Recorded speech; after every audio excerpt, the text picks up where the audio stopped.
past has everything to do with the present. My name is Lisa Renee Hall, and I help highly sensitive people and deep feelers explore unconscious biases so they stand on the side of justice, they become better ancestors, all while protecting their energy. So, I watched the siege in DC. Riveted. It reminded me, and if I can use Star Trek as a life lesson, I will, and this is one of those moments. It reminded me what I was witnessing and why I was so riveted. It reminded me of the episodes where, whether it's Voyager or Discovery or Enterprise, stick with me. And they're fighting against a foe, and all of a sudden one of the crewmates say, "Captain, we've been boarded." And that always causes my heart to beat. And I know it's a work of fiction, but I'm watching and just like, how, it's you have this formidable defense, and it's been breached. And it's been breached by people who were not invited to be on the ship.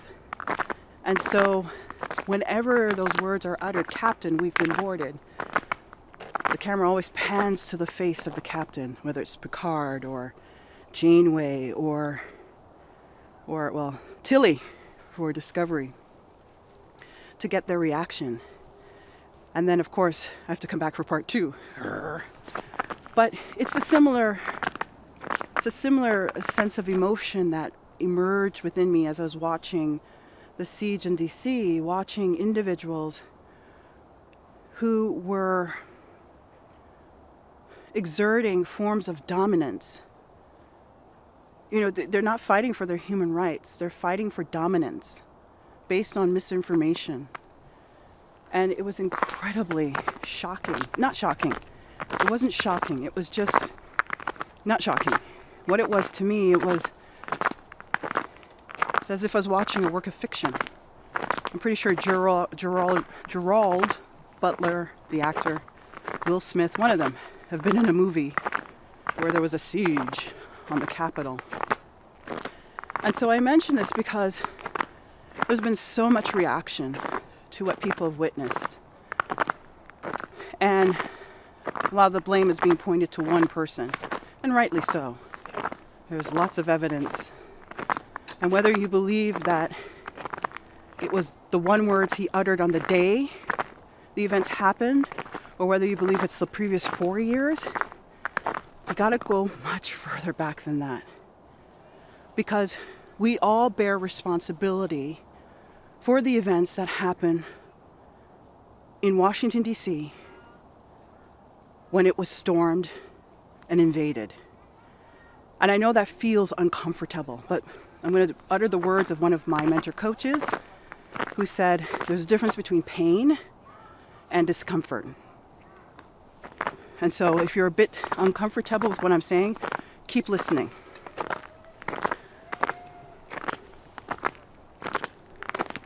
I think there's a tobogganing hill over there.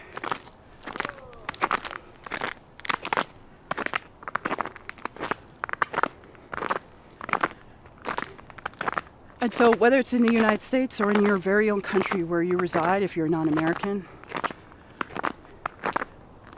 the evidence of unconscious biases that you're witnessing today is a result of generations of input.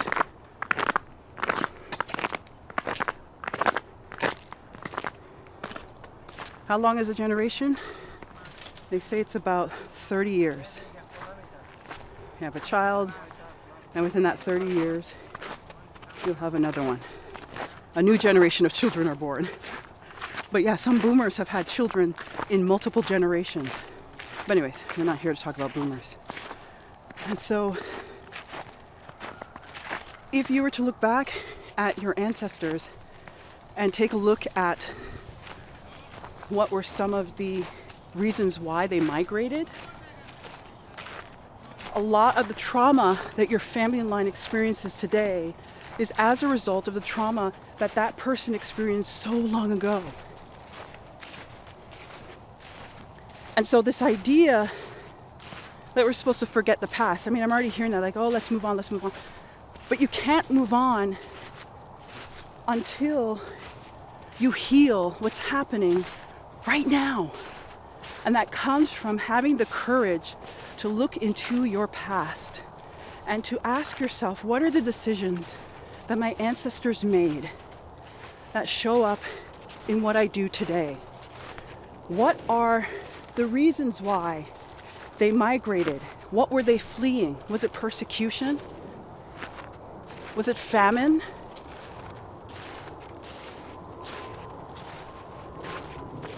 Was it forced migration? Was it involuntary? Forced migration is the same thing. And then how has that trauma shown up in your blood? So I'm going to give you an example. During the pandemic, many were scratching their head as to why people were hoarding toilet paper. But if you were to look into their ancestry and see who their ancestors are and see what trauma they've been through, you will see that idea that we will run out. Maybe they've come from governments where it was always unstable. I mean, here in Canada, we have a high number of immigrants, and many of them have come with their own trauma.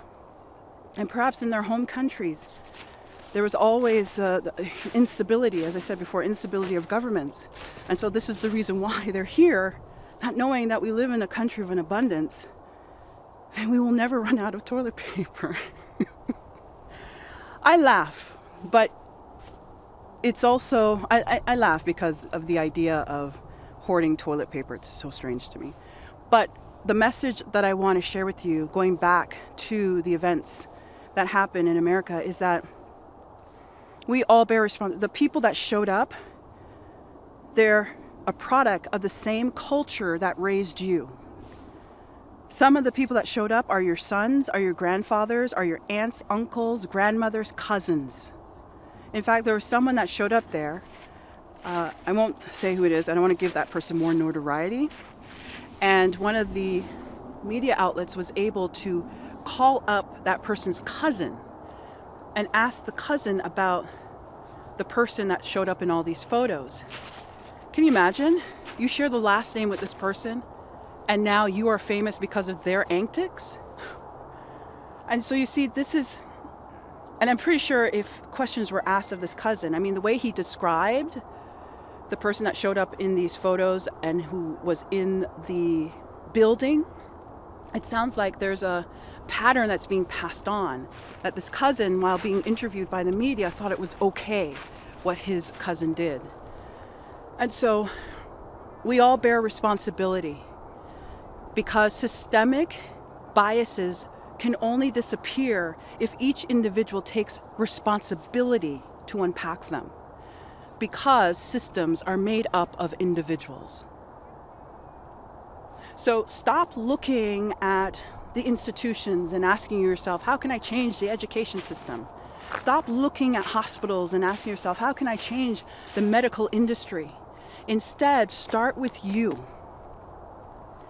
And that's one of the things that patrons in my community on Patreon do. They use stream of consciousness writing to unpack their unconscious biases using guided prompts that I've authored.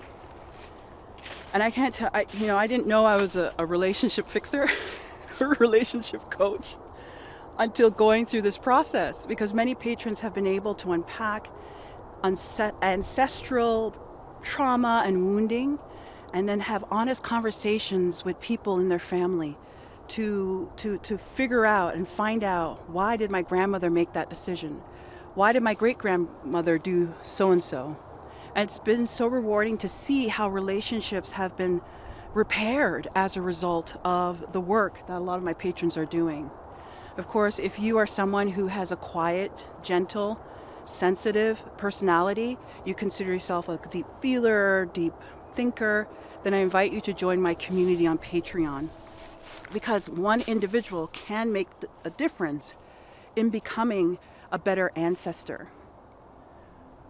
So as I close, I just want to encourage you to not distance or disassociate yourself with what you're witnessing happening either in other countries or in your own. Because they are, again, the product of the culture, the community, the society, and the country that you were raised in. And as a result, no matter how much you think you can point the finger and say them, they, you need to take responsibility in pointing the finger at yourself and asking, what can I do to become better? Stumble bravely.